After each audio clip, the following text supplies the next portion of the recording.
Bien. Bueno, les aviso a quienes están en sus casas, salgo yo solamente en la grabación, a menos que hablen, si hacen una pregunta, tal vez ahí sí les toma la cámara, pero si no estoy saliendo yo solo. Bueno, para quienes vean esta clase grabada, vamos a tener hoy una clase sobre gestión de las emociones. Pero voy a hacer un breve, te lo resumo así nomás, de los que vivimos antes y para poner en contexto un poco a quienes conocen menos. Les advierto, va a ser muy rápido, muy sintético. Van a quedar 80 hilos, cabos sueltos, pero es para más o menos tener una noción del contexto. Y después nos vamos a meter en los asuntos. La idea es que la clase dure hasta las 9:30. Ahí abrir un espacio de conversación, de preguntas, de dudas, de lo que sea. El que necesita irse antes o en el momento, puede irse en cualquier momento, y el que quiere quedarse, nos quedamos charlando todo el tiempo que quieran, ¿no? Yo no tengo ningún apuro hoy. Así que bueno, ¿qué estamos haciendo acá? Te lo resumo, así no vas. Esto que estamos haciendo se llama método de roce, que básicamente apunta a desarrollar lo que sería calidad de vida y un mejor rendimiento. En el camino va desarrollando el autoconocimiento. Dentro de esa búsqueda hay dos grandes áreas de trabajo. Hay una área que tiene que ver con lo técnico, que son las prácticas, los ejercicios, lo que se entrena en la sala de práctica, y otra gran área que tiene que ver con lo comportamental, que es todo lo que pasa fuera de la sala de prácticas, donde pasamos la mayor parte del tiempo de nuestras vidas, solo que lo técnico funciona como una herramienta, un recurso muy potente para poder poner en práctica las ideas y los conceptos que pueden llegar a aparecer en relación a lo comportamental. Entonces, como la gran cuestión pasa un poco por acá, porque es donde nosotros interactuamos con otras personas, donde vivimos, en los distintos ámbitos, familiares, afectivos, profesionales, incluso desconocidos, sociales, lo que pasa en este terreno va a determinar mucho de cómo nos sentimos, nuestra felicidad, nuestra realización personal, etcétera, etcétera. Pero para pegarle una buena vuelta de tuerca a esto, nos encontramos ante la necesidad de generar ciertos recursos, ciertas estructuras que tienen que ver con cada individuo. Entonces, este terreno de lo técnico es lo que repercute sobre cada persona, este terreno de lo comportamental es lo que repercute un poco sobre el entorno, sobre nuestra manera de vincularnos con el entorno. Y todos estos contenidos se basan en unas filosofías muy antiguas que se conocen, digamos, entre comillas, porque muy poca gente conoce esta terminología, pero como yoga preclásico. Y hagamos un breve repaso. Cada tipo de yoga tiene un linaje. Un linaje es un conjunto de filosofías que lo acompañan. Cada tipo de yoga a lo largo de la historia fue acompañado por distintos tipos de filosofías comportamentales y especulativas, es decir, la forma de entender el universo, de entender la realidad y la forma de comportarse. El yoga preclásico, vamos a poner acá, tiene unos 5.000 años, muy antiguo. Su linaje es Tantra Samkhya. Estas son las filosofías que hacen al linaje. Recordemos rápidamente que existen 4 en total. Estoy repasando a toda velocidad, esto después hablamos o después preguntamos. Este es el clásico, este es el medieval, este es el contemporáneo. Estos son considerados modernos. Estos son considerados antiguos. Este es de más o menos 5.000 años de antigüedad, para que nos situemos temporalmente. Digamos que de acá a acá tenemos 5.000 años hasta nuestros días. Esto más o menos son los últimos 1.000 años. O sea, estos linajes. Y el que nosotros practicamos y sobre el cual se basa el método de Rosa es este, el preclásico. Que sea Tantra Samkhya significa que es de ciertas características. Esas características es que es un tipo de yoga matriarcal, sensorial y desrepresor. Y desde el punto de vista del Samkhya, es naturalista, quiere decir, no es místico, no es espiritualista, no es religioso. Es decir, todo lo que pasa dentro de la práctica y fuera de ella es entendido como fenómenos naturales, mecanismos de la naturaleza. Pueden ser más evidentes o menos, pueden ser más conocidos o menos, o con explicación, conocido sin saber cómo se explican, pero son mecanismos de la naturaleza. Nada místico, nada sobrenatural, sino natural. Y que sea matriarcal, sensorial y desrepresor, quiere decir que va a cultivar la desrepresión, básicamente. O sea, no va a ser represor, como es la mayoría de los otros tipos de modalidades que existen. Entonces, dentro de este aspecto, charachán, cambiamos de página, ya hacemos un zoom en este sector, veíamos que la parte técnica, como principal herramienta para desarrollar los conceptos comportamentales,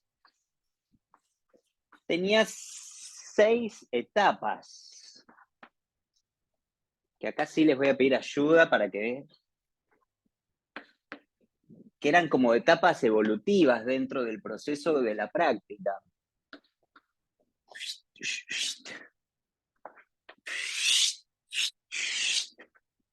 Entonces dijimos que lo primero era una fase inicial, ¿no? Por donde todo el mundo entra, lo que nosotros llamamos las prácticas de conciencia corporal y vitalidad, ¿no? Cuando uno empieza a practicar, arranca por ahí. Pero que al poquito tiempo, en general, uno pasaba a una instancia un poco más avanzada, lo que se llama la práctica completa, o Ashtanga Sadhana. Ashtanga Sadhana significa práctica en 8 partes. Sadhana significa práctica, Ashta significa 8, Anga es parte. No es el Ashtanga Yoga, por la duda se aclaro, para quienes conozcan otros nombres, es otra cosa, es la práctica integrada por 8 partes, que nos servía para desarrollar la estructura biológica necesaria para las fases finales, que como cualquier tipo de yoga genuino, es la meta, que se llama Samadhi. Samadhi es un estado de conciencia expandida, un estado de hiperconciencia, que es la meta del yoga, pero que para alcanzar ese estado de conciencia necesitamos activar una energía latente, potencial, que todos los seres humanos tenemos, que se llama Kundalini. ¿Cuál es la ecuación? Una práctica de 8 partes, esto es característico de nuestro método, que active la Kundalini para alcanzar el Samadhi. Eso es todo. Básico, muy simple. Pero habíamos dicho la clase pasada que habían unos aceleradores evolutivos, porque eso todo el mundo se acuerda, claro. Nadie se acuerda de todo lo otro, que clásico, bueno, no importa, hablemos de Maituna, ¿no? Uy, qué grande, gracias. Y como bien dice acá nuestro compañero Miguel, estos aceleradores evolutivos, porque esto es la fase inicial, ¿no? Esta es la fase final. Esto es para llegar a esto. Para llegar a esto no sería necesario esto, pero son aceleradores, quiere decir que si los aplicamos vamos más rápido. Pero son opcionales, no son indispensables. A quien le gusta, a quien le interesa, los puede aplicar. Va a ir más rápido y tal vez hasta se divierte un poco más. Pero son optativos. Y habíamos dicho que eran 2 instancias. Maituna como una serie de técnicas de naturaleza sexual que van a estimular la libido, estimularla de una manera muy intensa, pero basándose en una condición. Que digo, si no sería todo muy divertido. Esto consiste principalmente en postergar el orgasmo. Postergar es una manera amable de decir retener el orgasmo. Postergarlo para no decir no, nunca, nunca no.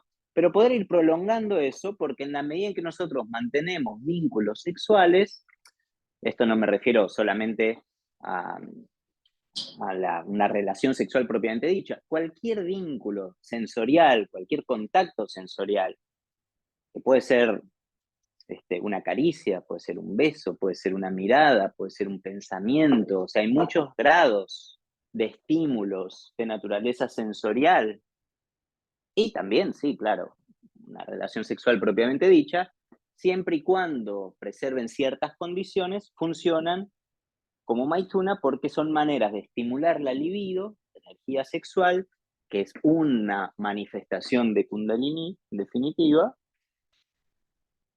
pero conservarla. Digamos que esa misma energía, o sea, la energía de esa misma naturaleza uno usaría para procrear otra persona, otro ser humano. Solo que ahí esa energía es volcada afuera. En este caso, como el objetivo es otro, no es un objetivo de estimular la energía vital personal, eso tiene que quedar adentro. Ahora, para usar esta energía que es muchísimo más potente que la que habitualmente tenemos,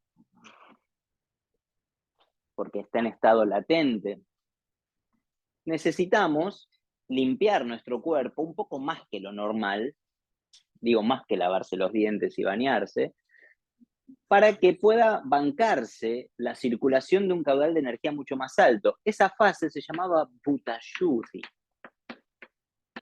Bhuta Shuddhi es la instancia de purificación orgánica necesaria para inyectar más energía en el cuerpo. Cuando hablamos de Bhuta Shuddhi,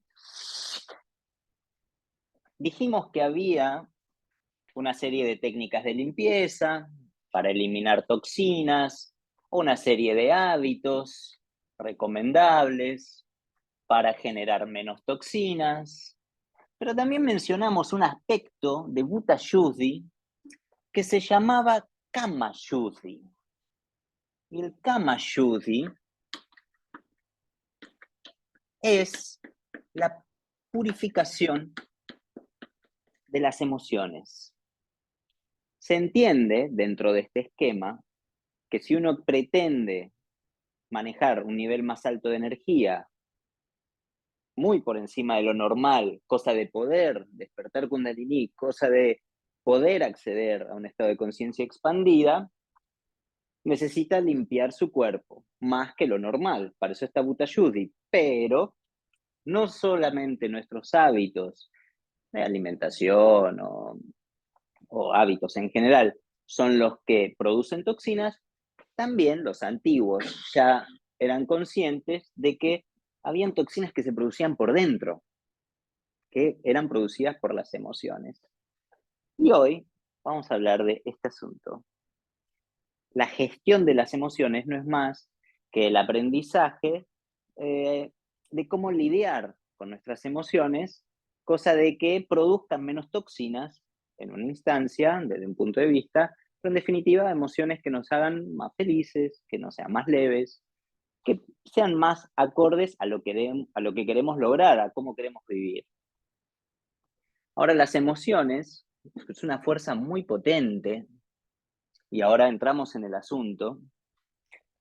Las emociones son una fuerza muy potente, solo que pueden ir muy para arriba o muy para abajo. O sea, hay emociones positivas muy intensas que nos pueden dar una felicidad gigantesca y pueden ser súper productivas, pueden hasta hacernos casarnos, por ejemplo.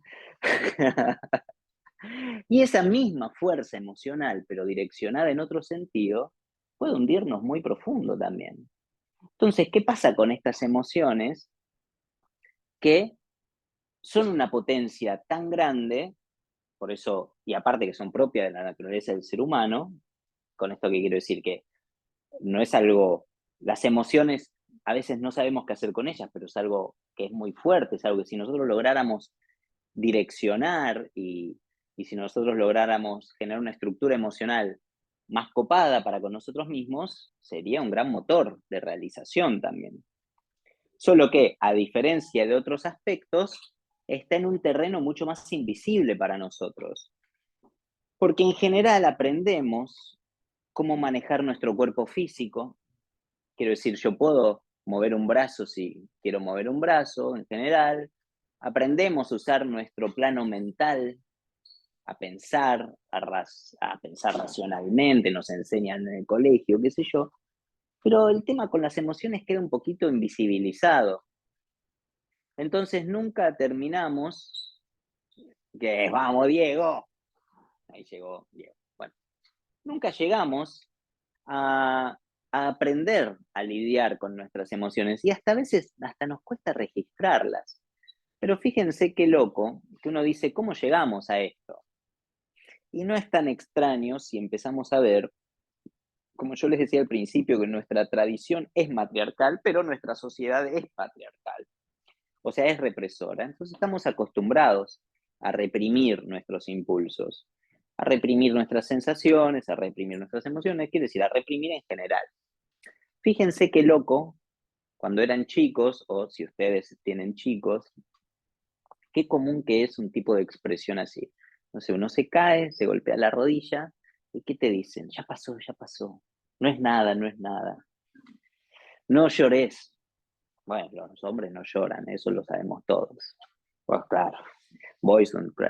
O sea, fíjense qué tan arraigada nuestra cultura cotidiana y bien intencionada, ni estoy hablando de malas intenciones, estoy hablando de gente que te quiere, que te dice desde que sos muy chiquito, ya pasó, no es nada, no es nada, para de llorar. O sea, todo eso no es más que mecanismos que van enseñándonos a reprimir nuestras emociones. ¿Y cuál es el resultado? Bueno, pueden haber resultados muy diversos, pero desde ya que después ni sabemos qué se siente. No es nada, no es nada, y después yo no sé qué es esto que me pasa. Eh, Reprimir una energía que necesita salir por algún lado, tarde o temprano tiene una consecuencia. Cuando nosotros sometemos a presión una fuerza potencial, bueno, por algún lado tiene que salir, va a terminar explotando por algún lado. Es lo que solemos ver en nuestros comportamientos más clásicos. Entonces, reprimir no sirve, no nos interesa, no nos gusta, pero tampoco anular esas emociones, pues es una potencia muy fuerte, porque nos pueden llevar a lugares muy copados. Pero entonces, negar no, reprimir tampoco, ¿y entonces qué? Porque las emociones las vamos a seguir teniendo, obviamente, las emociones van a existir. Entonces, vamos a hablar hoy de cómo canalizar las emociones, cómo transformar las emociones en, digamos, direccionar en un sentido que nos sirva, que esté acorde a lo que nosotros queremos. Porque muchas veces nos pasa que uno quiere algo pero hace otra cosa, uno piensa algo pero siente otra. No están alineados los vectores. Entonces uno siente que no está conectado de alguna manera. No hay una coherencia entre las distintas fuerzas que nos integran. Entonces, de alguna manera, el objetivo de esto es que nosotros aprendamos a alinear esos vectores de fuerza en un mismo sentido. ¿En qué sentido? En el que nosotros queramos, eso cada uno lo decide, pero que por lo menos todos los patitos vayan para el mismo lado. Y el emocional es uno de esos patitos eh, más difíciles de manejar. Entonces hoy vamos a hablar un poco de eso. Para empezar, para entrar en el asunto, me gustaría que ustedes aporten ahora qué tipo de emociones ustedes sienten o piensan que son esas emociones medio, o sea, emociones pesadas, emociones que intoxican, emociones, llamémoslas negativas, negativas en el sentido de que no nos gustan, que nos resultan desagradables o que nos impiden hacer aquellas cosas que nos gustaría hacer de pronto. ¿Cuáles son esas emociones? A ver, tiren nombres. Resentimiento, ira, miedo. Vamos a llamarlo distinto, vamos a llamarlo temor, porque después vamos a hablar del miedo. Quiero diferenciar dos tipos, pero vamos a poner el temor. Envidia.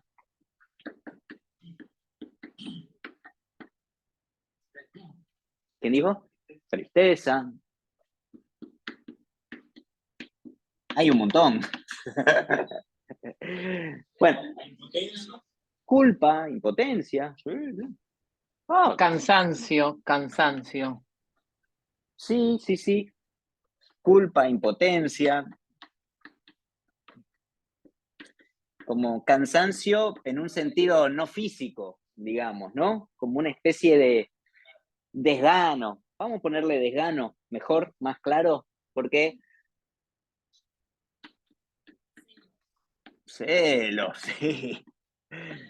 Nadie lo había dicho, nadie quiere entrar en ese asunto.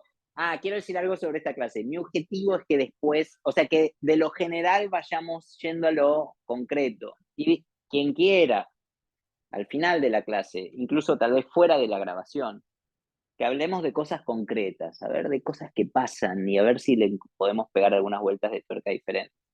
Vamos a ver hasta dónde llegamos. ¿Sí? Es un tema muy vasto esto, ¿eh? O sea, podríamos estar acá días y días, y yo más que ustedes todavía. Pero bueno, bueno, creo que tenemos suficientes ejemplos.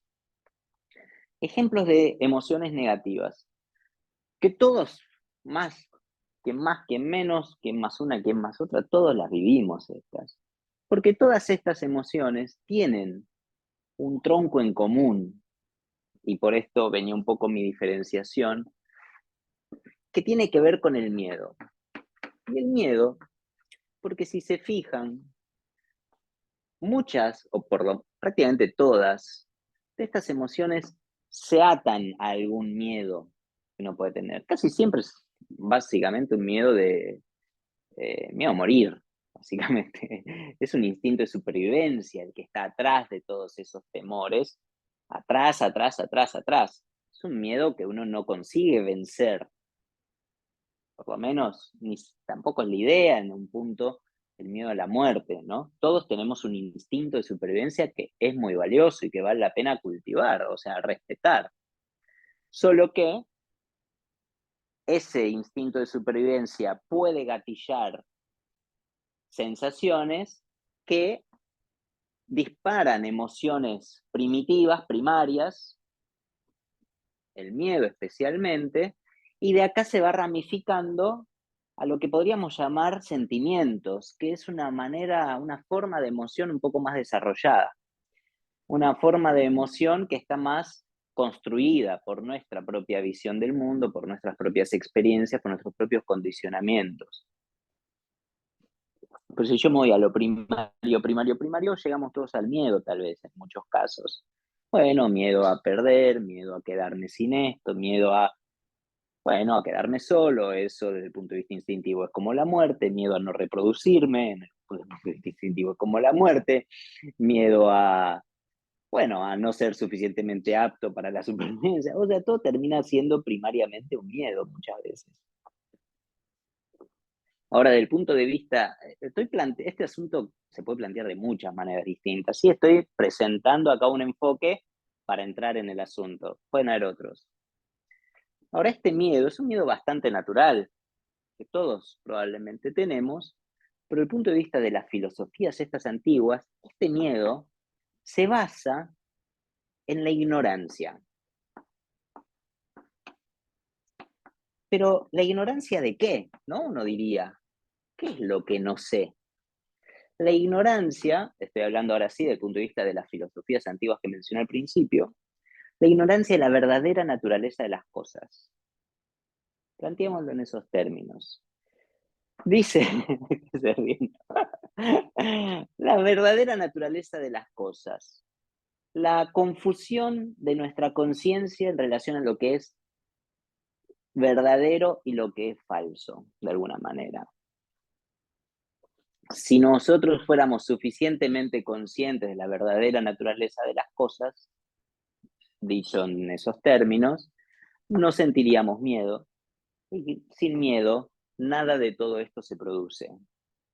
Pues si yo no tengo miedo, veamos si logramos revertir estas emociones. Es un ejercicio mental para que cada uno haga por su cuenta, pero ahora lo vamos a hacer igual en el pizarrón. Si yo le quito el componente miedo a esto, ¿en qué podría revertir cada una de esos impulsos?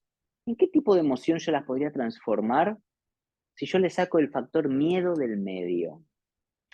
Hablemos de la envidia, para poner un ejemplo concreto. Si yo ¿Cuál es, si yo pregunto, cuál es mi miedo? ¿Por qué me da envidia? ¿Qué es lo que me da miedo? ¿Qué es lo que me molesta?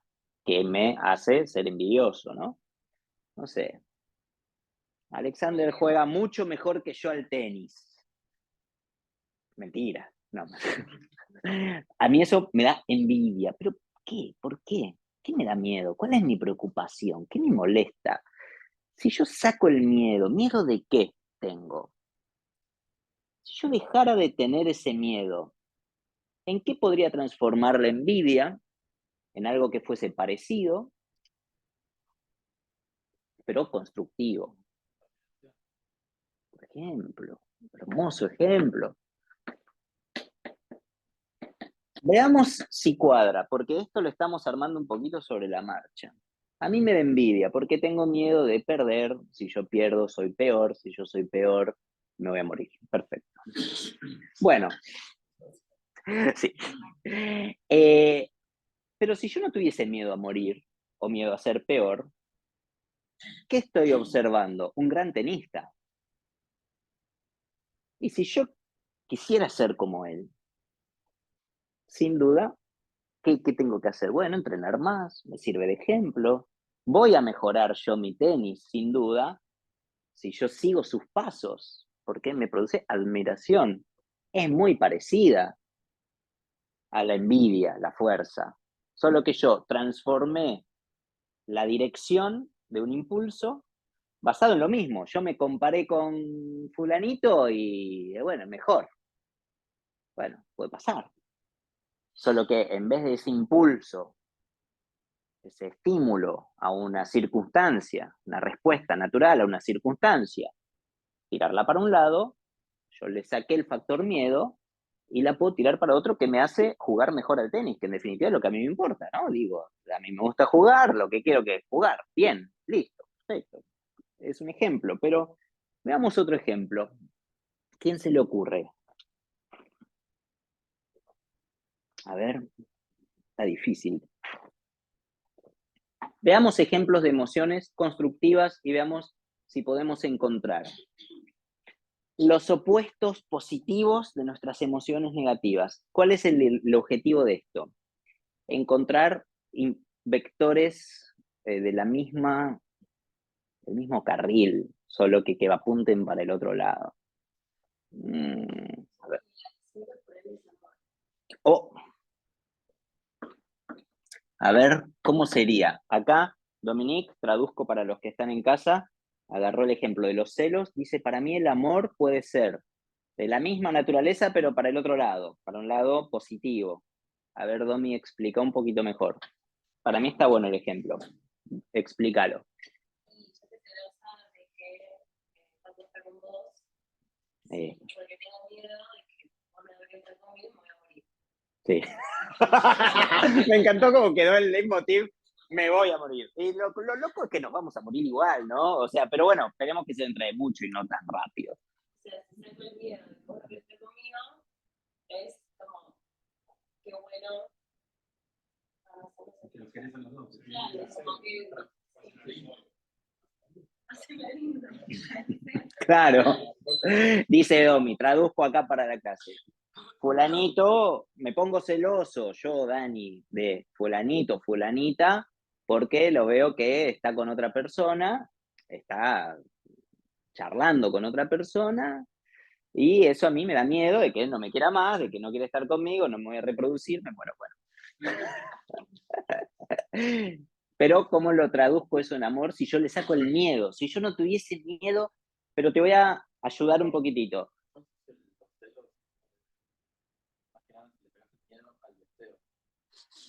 Celos al deseo. A ver cómo es ese link.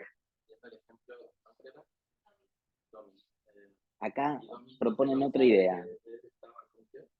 Conmigo.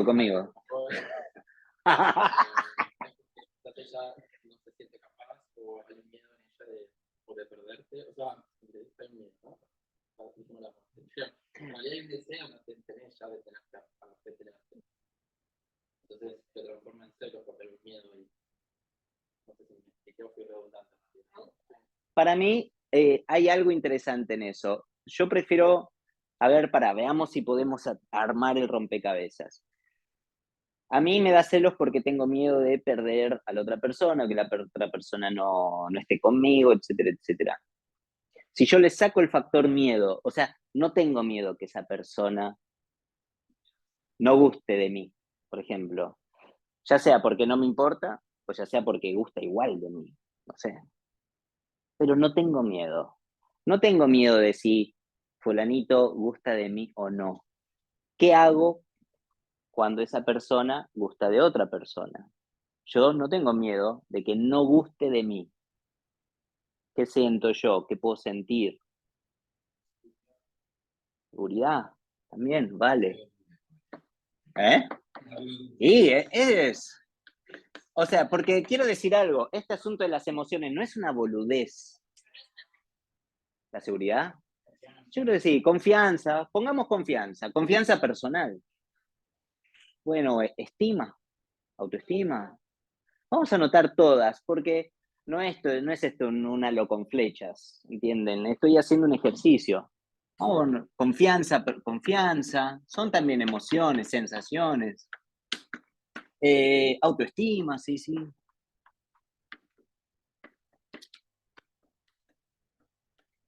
Amor propio, digamos. Lo que quiero decir con esto, también para ir estamos como armando un poquito el asunto, el tema de las emociones no es una boludez ni a palos. Quiero decir, no es. Para Diego sí, pero bueno. Pero lo que quiero decir es que no es fácil de lidiar con las emociones, porque nunca lo aprendimos y porque son fuerzas muy potentes. O sea, por eso, ante la dificultad de lidiar con ellas y la potencia que tienen, por eso la sociedad tiende como propuesta de qué hacemos con ellas, bueno, anularlas, reprimirlas, porque no es tan fácil de ver qué hacemos con ellas. La respuesta fácil siempre es cállate, siempre es recurrir a la fuerza. Recurrir a la fuerza siempre es una salida fácil, desde el punto de vista de qué hago con esto. Bueno, matémoslos, bueno, encerrémoslos, bueno, caguémoslos a palos, porque no sé qué hacer con eso. Y nosotros con las emociones somos parecidos.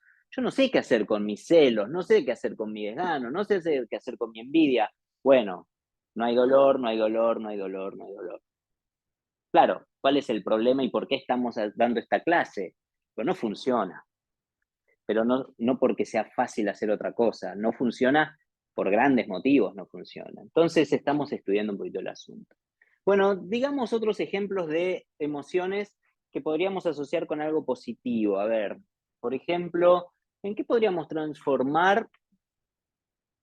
A ver, bueno, la tristeza. A ver, ¿la tristeza miedo a qué? ¿En qué se basa la tristeza para ustedes? Una pregunta, ¿eh? ¿Por qué me pongo triste?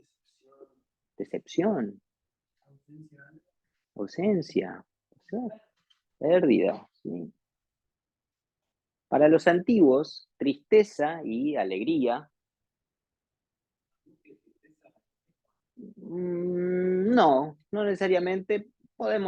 Están cercanas, pero podría entrar acá angustia, acá podría entrar alegría, felicidad también.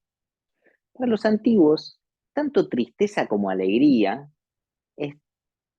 son como si fuese caras de una misma moneda agarradas a las circunstancias. Entonces lo que los antiguos proponían en relación a la tristeza y a la alegría era aprender a desapegarse de la circunstancia, como que esos estímulos no dependiesen de la circunstancia. Y la idea es interesante en el momento en el que vemos que personas diferentes ante circunstancias iguales reaccionan distinto. Quiere decir que la circunstancia muchas veces que repercute sobre nosotros y nos hace tener sentimientos o emociones o reacciones o comportamientos, bueno, no para, no para todos genera las mismas reacciones. Quiere decir que la circunstancia puede estar o no estar y mi reacción tal vez hay un asunto por ahí. ante una misma circunstancia, personas la pueden ver de forma distinta, pueden sufrirla de forma distinta. Hay gente que no puede vivir sin comer chocolate, hay gente que el chocolate no le importa para nada. O sea, dos personas pueden estar sometidas a la circunstancia de escasez de chocolate y sin embargo su experiencia va a ser distinta. Y así un montón de ejemplos más crueles. Pero, sin tener galletitas Hit. Y bueno. Entonces, hay, hay algo interesante a la tristeza para dar la vuelta que tiene que ver con, de alguna forma, entender que no está tan relacionada a la circunstancia como uno creería, que no depende de la circunstancia, o que puede no depender tanto de la circunstancia. Obviamente hay circunstancias y circunstancias, pero la gran mayoría de las veces nos ponemos tristes o nos angustiamos por circunstancias que tranquilamente podrían no meritarlo. O sea, es algo que uno tiene adentro más de lo que pasa por fuera. Bueno, pongamos acá alegría por poner un ejemplo de emoción que es una buena emoción, digo, pongamos más satisfacción,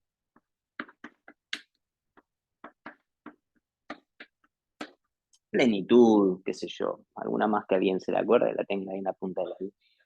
Valentía, coraje, sí. Contra el temor, por ejemplo. También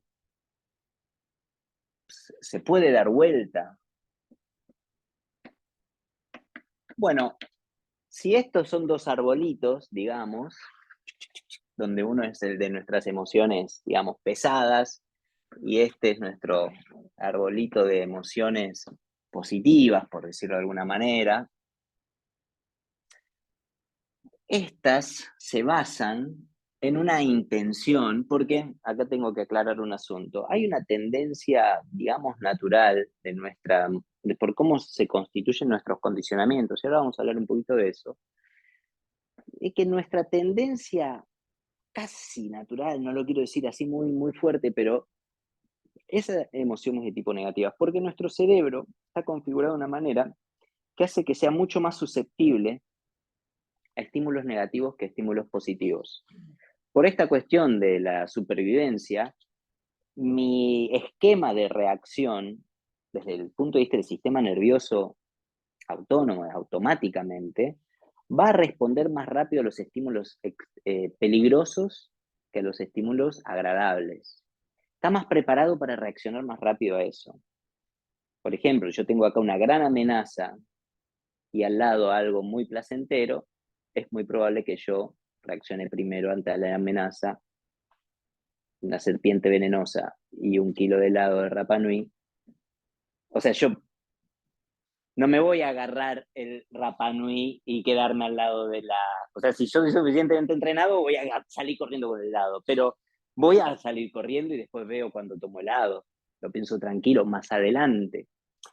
Pero esta postergación de lo agradable ante una amenaza de supervivencia, piénsenlo en el sentido más primario de todos, hace que mi cerebro, en definitiva, ante la duda, va primero a tender a responder a las amenazas.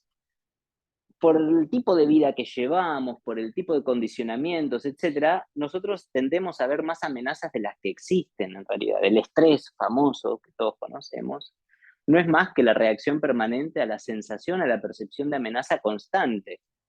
Lo que pasa es que una cosa es tener una serpiente venenosa acá al lado y otra cosa es que te llegue un mail. Que bueno, o que te llegue la cuenta del gas, que está bien, pero no te vas a morir.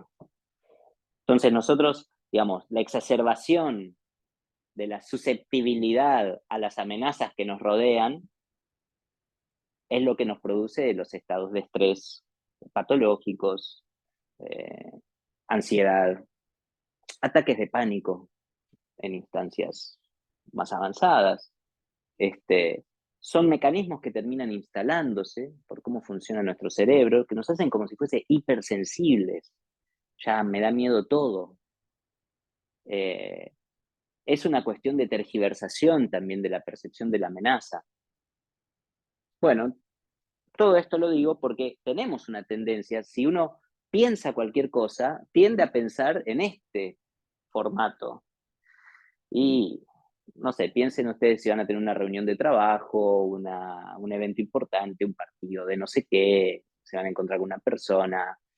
Y uno tiende a pensar, tiende a darle nervios, a darle cierta ansiedad, una cierta inseguridad, no sabe si está preparado, no sabe si lo van a aceptar, no sé esto, no sé lo otro, no sé si... Todo miedo, porque nuestra tendencia es a estar atentos a la amenaza, ¿no? A la amenaza, al miedo al rechazo, al miedo a, etcétera, no ser elegidos, etcétera. Entonces, la tendencia va un poco para este lado. Si yo quiero tirar la pelota para este, ¿cuál sería el tronco del cual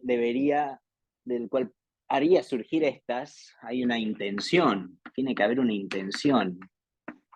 O sea, yo tengo que laburar para transformar esto en esto. Porque si yo no hago nada, la pelotita cae para este lado, por X motivos. Entonces yo primero tengo que tener una intención de lograr esto. Para eso hace falta una fuerza de voluntad. La fuerza de voluntad es una fuerza, necesito tener fuerza. Es energía, necesito tener energía. Por eso también cuando estamos más cansados, tendemos a caer en esto con más facilidad, nos cuesta muchísimo. Esta idea del desgano, que traía acá Martina, el desgano. Y sí, es una emoción, pero está muy relacionada al cansancio físico. Todas las emociones están relacionadas muchas veces a la falta de energía. Y fíjense, cuando uno está cansado le cuesta mucho ponerle onda a la cosa. Y te falta nafta, básicamente. O sea, uno necesita tener con qué. Porque la tendencia natural va a venir para acá. Si yo quiero tirar la pelota para acá, tengo que tener una intención. Y para eso tengo que tener la fuerza suficiente para palanquear y poder transformar las cosas. Por lo menos en una primera instancia o en una segunda también, hasta que la estructura emocional se transforma y ya el impulso va directo para este lado. Pero es una cuestión de reeducación, que es el próximo capítulo de nuestra clase. Ahora, la raíz de esto, también acá nuevamente vamos a estas filosofías antiguas que hablamos al principio, está en la conciencia. Está asociada al autoconocimiento.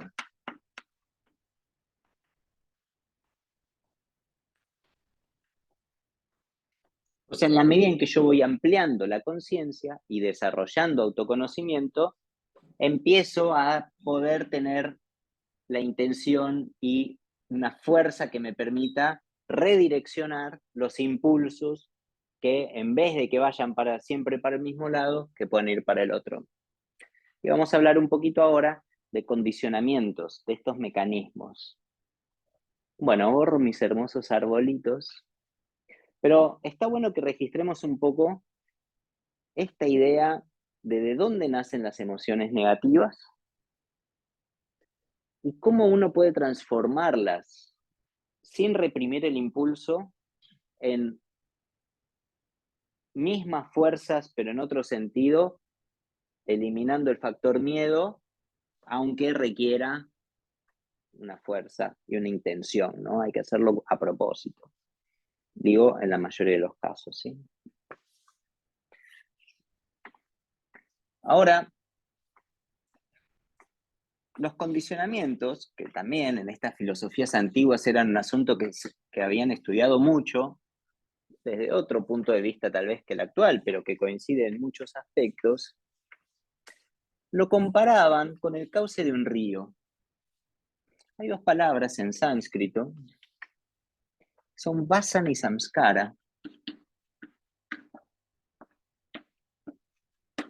para describir cómo funcionan los condicionamientos. Porque las emociones también son condicionamientos. Quiere decir, ante ciertos estímulos, nuestra reacción tiende a repetirse. Es como, y las emociones también.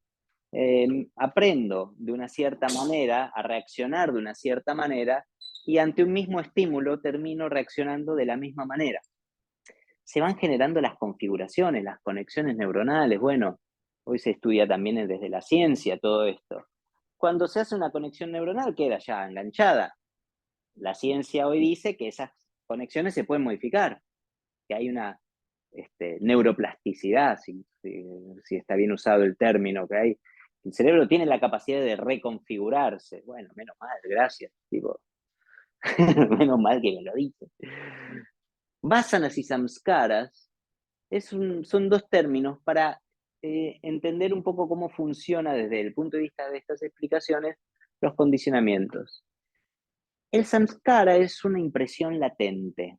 Una impresión latente, impresión en el sentido de como quien imprime, como quien marca ¿Vieron los discos de vinilo? ¿Vieron discos de vinilo? ¿Quién de ustedes no vio nunca un disco de vinilo? Que es como preguntarte cuántos años tenés, ¿no? Un disco de vinilo, cuando uno lo graba, está liso. Y uno graba la música con una púa que va imprimiendo el movimiento que capta la vibración del sonido, del aire, lo traduce en movimiento y imprime marcando el material blando. Eso después queda duro, y ahora yo cuando pongo el disco y le pongo la púa sigue ese recorrido que fue impreso, y ya cada vez que yo pongo la púa va por ahí. Acá. Entonces escucho siempre la misma música. Muy parecido a cómo funcionamos nosotros. Un samskara es una impresión latente, quiere decir,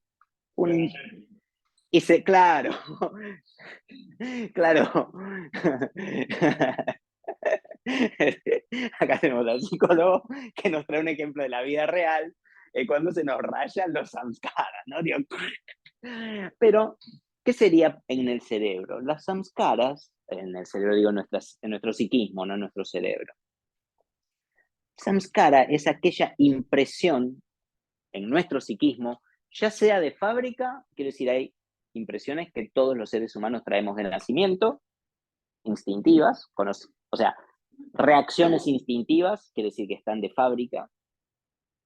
Por ejemplo, el miedo a la muerte es una reacción instintiva que todos los seres humanos. La aversión al dolor es otra. Tipo, nadie se queda tocando algo que le quema, por ejemplo. En los funcionamientos habituales, quiero decir. Pero algunos vienen de fábrica y otros los construimos, especialmente cuando somos chiquitos, que es cuando somos más blanditos y cuando las cosas nos marcan. Nos marcan inconscientemente, ni nos damos cuenta que nos marcan, pero quedan impresas en estado latente. En estado latente quiere decir que en el futuro, cuando un estímulo enganche con esa impresión, la reacción va a ser un poco como la púa del disco tocando la misma canción. Como si fuese el cauce de un río, y el vasana vendría a ser el agua fluyendo por ese cauce. Es como si fuese la energía desencadenada, ¿por dónde va a fluir? Y por dónde está la impresión latente.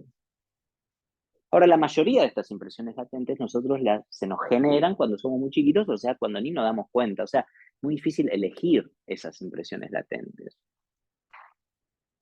Por eso es muy difícil modificar un condicionamiento. Si a mí de chiquito me mordió un perro, y se me generó un miedo a los perros cuando era chiquito, o sea, no lo hice a propósito, me mordió un perro sin querer, me dolió sin querer, lloré sin querer, todo fue sin querer.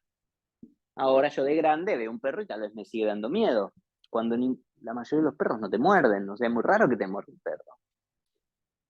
Bueno, lo mismo te va a pasar con distintas cosas, o sea, uno tiende a sentir que siempre le pasa lo mismo. Y efectivamente uno siempre tiende a reaccionar de las mismas maneras ante los mismos estímulos. Por ejemplo, si yo soy celoso, es normal que cada vez que yo vea otra vez, hablando con otra persona, y otra vez me da y otra vez me pasa lo mismo, y siempre terminamos hablando de lo mismo, y siempre terminamos discutiendo por las mismas cosas. ¿Y por qué no por otras? Y porque cada uno tiene los suyos. Algunos los compartimos como especie, pero otros, cada uno tiene sus experiencias. De vuelta, esta idea de la circunstancia no necesariamente determina la reacción. Hay personas que ante circunstancias iguales van a tener reacciones distintas. ¿Por qué? Porque tienen una estructura de condicionamiento distinta. Chau. Quiere decir que lo que a mí me da tristeza, no necesariamente a otro le dé tristeza. Bueno, entonces hay algo entre circunstancia y reacción, que hay algo en el medio ahí, que podemos tener en cuenta y que vale la pena tener en cuenta. Pero somos nosotros los que estamos en el medio. Entonces, ¿cómo haríamos si nosotros queremos modificar un vasana, ¿no? Un condicionamiento? Ante una reacción, mi tendencia natural, mi condicionamiento me tira para este lado, pero yo quiero ahora tirarlo para este lado. ¿Cómo hago? Está bien, tengo la intención, tengo la fuerza, o sea, o la voy generando, qué sé yo, pero ¿cómo hago? La idea sería ir, porque igual que el cauce de un río, uno lo que busca es redireccionarlo, digamos. Entonces, para redireccionarlo, uno tiene que ir de a poquito, ir construyendo otro cauce y de a poquito ir atenuando el antiguo. Con estos impulsos vamos a tratar de ir haciendo lo mismo, construyendo uno nuevo de a poquito y atenuando, como si fuéramos rellenando el antiguo. Para eso está la práctica, por ejemplo. La práctica, cuando hacemos respiratorios, cuando hacemos técnicas corporales, cuando practicamos meditación, el efecto que tiene sobre nuestro psiquismo es darnos la fuerza, darnos más energía, voluntad, ampliar nuestra conciencia y con la intención reeducarnos, pero ahí ya sí, reeducarnos en el comportamiento, cosa de que cuando un estímulo aparece y mi reacción se genera, como siempre, en un vasana, en una dirección que ya sé cuál es y que ya no la quiero, yo empiece a ir direccionando despacito en otro sentido e ir atenuando el antiguo. Para eso también, en ese es donde la práctica funciona, pero que lo tengo que aplicar en la vida real. Se compara este fenómeno de las emociones con una avalancha. Lo mismo funciona con los condicionamientos. Imagínense una avalancha como una piedrita, antes de que sea una avalancha pequeña, tambaleándose en la cima de una montaña, para un lado para el otro, está por perder el equilibrio. Si finalmente, si esta piedrita, por más pequeña que sea, empieza a desbarrancar e ir barranca abajo, a medida que va ganando fuerza, velocidad, intensidad, bueno, se va transformando en una avalancha. Acá ya esto va creciendo, creciendo, creciendo. Si yo acá trato de pararla, bueno, esto es una avalancha, es un desastre, ya no hay cómo parar algo así. Si yo mis emociones las dejo que se retroalimenten, hablo de estas emociones negativas, que crezcan, ya sea porque las reprimo o porque maquino, ¿verdad? Y acá llega un punto que esto es una avalancha, es una crisis, es un desastre devastador. Si yo trato de pararla acá, es muy difícil. En esta instancia hay muy poco para hacer, realmente. Y de verdad, no hay mucha solución. Acá, ¿qué hay que hacer? Dejar que pase y levantar después los destrozos. Levantar, sí, con paciencia, demora años. ¿Cuál sería el truco? Y que no llegue acá. Agarrarla acá. Cuando esta avalancha, que es un desastre ya, y que realmente ya casi no hay nada que hacer, sino tratar de sobrevivir y después levantar los platos rotos, como se pueda, pero si yo logro identificar este momento, acá es muy fácil lidiar con un impulso. Apenita, se tambalea para acá, para allá. Yo con muy poca fuerza podría evitar que caiga para este lado y que caiga para el otro. Y listo, no hubo avalancha, simplemente la desactivé. ¿Cuál sería entonces mi entrenamiento? Aprender a identificar cuando estoy en esta instancia y no en esta. O sea, tengo que... A esta instancia se llega por represión o por retroalimentación. Si yo no reprimo, registro, identifico y actúo sin que crezca, necesito muy poca energía para canalizarla. Van a ver, es muy fácil. O sea, con una intención y una energía muy chiquitita, sabiendo cómo, yo puedo patear para el otro lado y me ahorré todo esto. Acá hay un desgaste gigantesco. Acá esto cuesta mucho, mucho tiempo, mucha energía, vida, años de vida se pierden en la cagada, mucha plata, incluso, se pierden parejas, se pierden familias, se pierden trabajos, se pierde años de vida, se pierde la vida muchas veces. O sea, esta situación es carísima. Por eso vale mucho la pena. Lo que haga falta hacer, vale la pena hacerlo para lograr lidiar con las emociones en esta instancia, porque por más que falle, por más que me cueste, por más que demore un tiempo aprenderlo, nada, el costo-beneficio es totalmente distinto. Entonces lo que vamos a tratar es de aprender a identificar esta instancia de nuestros impulsos, de las emociones, para poder, con un esfuerzo relativamente bajo, canalizarlo en otro sentido. Ahora, si nosotros tenemos esta perspectiva, lo que nos falta es identificar aquellas situaciones que a nosotros nos ponen en conflicto, nos desatan ese circuito emocional. Desde las situaciones con los desconocidos, en el colectivo, en el auto, en el taxi, con el vecino, hasta con nuestras parejas, nuestras familias, las relaciones afectivas, con nuestros trabajos, nuestros colegas, nuestros jefes, nuestros empleados, nuestros socios. ¿Cuáles son las situaciones en las que nos ponemos en juego? Porque la vida está ahí, de alguna manera. ¿Cuáles son las situaciones que nos ponen en conflicto? ¿Cuáles son nuestros condicionamientos que desencadenan más este tipo de impulsos? ¿Y qué es lo que nosotros podríamos hacer si ya logramos identificarlo cuando apenas es una piedrita que se tambalea para acá y para allá? Y no cuando ya es una avalancha desastrosa, una crisis. Pero está bien, ya me estoy dando cuenta, porque uno se da cuenta, ¿vieron? Cuando se te empieza a mover la aguja, ¿no? Y va... Hay algo que, como, creo que lo hablaba con vos, Ale, esto de aprender a verlo venir desde lejos, no esperar a que ya se te venga tan encima, ¿no? La cosa. Claro. La gran mayoría de los conflictos, la gran mayoría, ¿no? Quiero decir, no todos, pero se van gestando con el tiempo. Lo que pasa es que como estamos tan acostumbrados a reprimir, en general dejamos que avancen. Pero si uno cambiara el chip y dijese, no, para.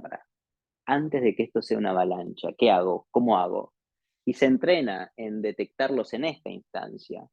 Uno empieza a darse cuenta que las vio venir. Yo sabía que esto iba a llegar a este punto. Yo sabía que esto iba a pasar. También con uno mismo. Yo sabía que esto me iba a dar bronca.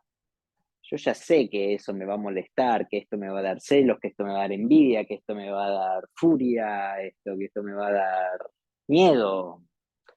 Empezar a verlas venir desde lejos para poder actuar sobre esos impulsos y redireccionarlos sin tener que reprimirlos en una fuerza que me lleve a donde yo estoy. Porque, volviendo un poquito al ejemplo de Domi, yo puedo tener miedo de que una persona deje de querer estar conmigo, y ese miedo puede ser justificado en el sentido de que tal vez esa persona efectivamente deja de querer estar conmigo. O sea, y era verdad. Pero, ¿qué puedo hacer yo con eso? ¿No? Reprimir a la otra persona, ¿no? Ahora, fíjense qué interesante, porque hay cosas que uno no puede evitar realmente. Por ejemplo, que otra persona deje, si se le fue el amor, se le fue el amor, ¿qué voy a hacer? O sea, me puede dar tristeza, me puede dar bronca, me puede dar miedo, me puede dar envidia, puede dar toda la colección. Pero ¿qué puedo hacer? No la puedo obligar. La tendencia a creer que uno puede controlar las circunstancias a su alrededor es una tendencia que muchas veces es bastante ficticia. Lo que pasa es que muchas veces, no quiero decir siempre para no, porque no sé, pero controlar las circunstancias externas, controlar las circunstancias internas, es igual de poco realista. Otra vez, esta idea de la verdadera naturaleza de las cosas, ¿no? ¿Cuál es la verdadera? ¿Qué tanto podemos interferir sobre las circunstancias externas? Sí, sin duda que en cierta medida sí, pero ¿cuánto? Solo que esa necesidad de control también responde a un miedo propio de la especie humana. Y es lo aprendido también. porque Y es lo enseñar a aprendido. controlar. Claro, está reforzado por la educación. No llores, por no llores. Exacto. Y además, sí, ni hablar, pero esto está aprendido desde la casa, porque los padres y sus padres a los padres, así, o sea, y la escuela y el sistema, está muy arraigado a esta cultura, está muy relacionado a lo patriarcal y a lo matriarcal en general. Esta noción de que vos podés controlar, de que vos podés, o sea, hay un lado positivo de ese vos podés, ¿no? Obviamente que es una cuestión de rango, pero el querer es poder, de alguna forma, ¿no? Como si vos con solo quererlo ya podrías hacer cualquier cosa prácticamente. Tiene un lado positivo, tiene un lado tal vez estimulante, motivante, pero también tiene un cierto rango en el que se pone arriesgado ese pensamiento, porque a veces no siempre, no basta con querer a veces. Querer no está como enfocado a reprimir, poder reprimir, pero no poder causar. Es como. Claro, en fin. Hay como muchas cosas que están muy arraigadas en la educación, en lo cultural, que nos van llevando a este tipo de mecanismos. Pero esperen, perdí el hilo de lo que les estaba diciendo antes. Eso, gracias. Muchas veces nosotros vamos a tender a querer controlar las circunstancias externas y no nos vamos, o sea, eso nos impide aceptar las circunstancias externas, que a veces pasan. Esto venía al hecho de que a veces yo puedo tener miedo de que una persona me deje de querer y eso puede llegar a pasar. Pero ¿qué puedo hacer con eso? Ahí estaba. La tendencia es a corregir la circunstancia externa, porque yo no sé qué hacer con eso que me pasa. O ver qué hago con eso y hacer algo constructivo con eso. En el ejemplo nuevamente de los dos grandes tenistas, con no, es que yo soy más cero tenis, que por eso chistoso para mí es el ejemplo, pero para nadie más, porque nadie sabe cómo juega el tenis, en fin. Ale juega muchísimo mejor que yo, a mí me da envidia. Yo puedo tratar de perjudicarlo para hacer algo con mi envidia. ¿Cuánto lo voy a poder perjudicar? ¿Qué va a pasar con mi envidia? Al próximo tenista voy a volver a sentir lo mismo. O puedo tratar de transformar mi envidia en algo constructivo, positivo, diferente. Y ahí la próxima vez que me pase yo ya voy a haber ganado. Paradójicamente, volvamos al ejemplo de los celos, porque es un ejemplo muy interesante, cuando yo tengo miedo de que una persona deje de estar conmigo, yo trato de convencerla de que no, que está equivocada, ¿cómo no? Casi siempre termina dándole menos ganas todavía de estar conmigo. O sea, paradójicamente es peor. Es poco estratégico. O sea, si algo que vos no tenés que tratar de hacer es tratar de convencer a la otra persona lo copado que sos, diciéndoselo.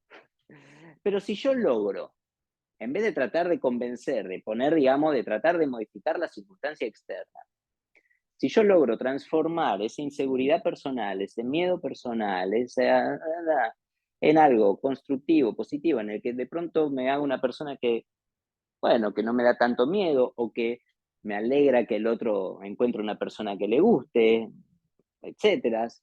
Y yo al final gano más confianza y gano más seguridad personal y bueno, y doy más espacio porque también es una cuestión de poder dar libertad a las otras personas. Todo eso sin ser garantía de que resuelva la situación, evidentemente me hace una persona más atractiva al final. O sea, es más atractiva una persona segura de sí misma que insegura de sí misma, es más atractiva una persona que da espacio a los otros que le quita espacio a los otros. Y al fin de cuentas, hasta puede resultar en que revierta la situación. O sea, todo esto, estoy planteando la diferencia entre poner el foco en cambiar una circunstancia o cambiar un condicionamiento, ¿sí? Como que hay veces en que la circunstancia vale la pena cambiarla, hay veces en que el esfuerzo hay que invertirlo en cambiar un condicionamiento y eso puede traer una circunstancia favorable al final. En fin. Para cerrar mi parte, por lo menos, y abrir un poco más al diálogo, esto de bancarse la circunstancia, es decir, que la circunstancia deje de resultarme tan amenazante y yo tener con qué trabajar sobre mis propios condicionamientos, es un poder. O sea, es el desarrollo de un poder. Hay que poder hacer eso, hay que tener con qué. Vendría a ser más un poder es querer que un querer es poder en ese caso. Pero sí poner el foco en desarrollar el poder de elección de qué tipo de comportamiento yo puedo tener ante las distintas circunstancias. Para eso también está la práctica. Esto también para resaltar la importancia de la práctica. Y hay cosas que vamos a poder lograr aplicar a corto plazo, a mediano plazo y a largo plazo. Es decir, hay cosas que nosotros, que el efecto va a ser inmediato, pero también va a ser un efecto breve. Hay cosas que nosotros, digamos, si nosotros ya estamos en esta situación, o pongámosle no tan acá, pero más acá, hay cosas que nosotros podemos hacer para sacarnos de esa situación, aunque la situación va a seguir estando exactamente igual, pero por lo menos nos va a sacar a corto plazo, me refiero con eso.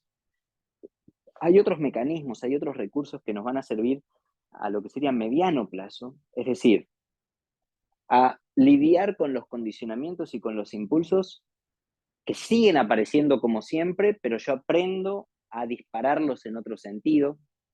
Aparecen, pero los direcciono. Y a largo plazo, una instancia en la que la estructura emocional es modificada y ya mis impulsos empiezan a salir distintos. Obviamente que no estamos hablando de 100% o 0.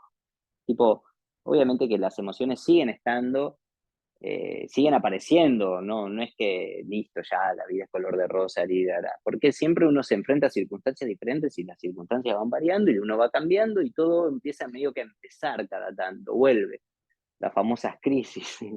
Claro, porque se te desestructura. Pero hay un punto también en el que uno puede reconfigurar y lograr que los estímulos salgan distintos. Es un poquito cuestión de entrenamiento también. Bueno, yo con esto acá voy a cerrar el asunto. ¿Cuáles son las técnicas? Entonces hay muchas miradas sobre ese asunto. En general las técnicas respiratorias, toda la práctica funciona bien, puede variar distintas técnicas para si es más a corto, a mediano o a largo plazo, pero la recomendación sería desarrollar una rutina de práctica constante, consistente y a largo plazo para poder generar una estructura emocional flexible y a la vez firme y confortable, digamos, ¿no? O sea, como una cosa estable, pero no desde la rigidez, sino desde la capacidad de absorber la inestabilidad, de absorber en el sentido de bancarse, ¿vieron esas estructuras que cuando hay terremotos no se derrumban de alguna forma? Hay una inestabilidad, pero uno tiene una estructura capaz de administrar esa inestabilidad y administrar esos impulsos y canalizarlos. Así que en este grupo, que gente que la mayoría practica o conoce las escuelas, la recomendación sería a largo plazo. Tipo, bueno, meterle y generar estructura, ¿no? Porque es parte de todo un conjunto de cosas. Así que lo vamos a dejar por ahí el tema. Voy a cortar acá la grabación para abrir espacio a preguntas, comentarios y que charlemos un poco. Quienes hayan visto la clase en sus casas y tengan alguna duda o quieran preguntar algo, lo que sea, Escriban, contáctense, respondemos, pero acá yo cierro la grabación, pero no cierro la transmisión. La transmisión sigue para quien quiera, ¿eh? Detener grabación, chao. Chao.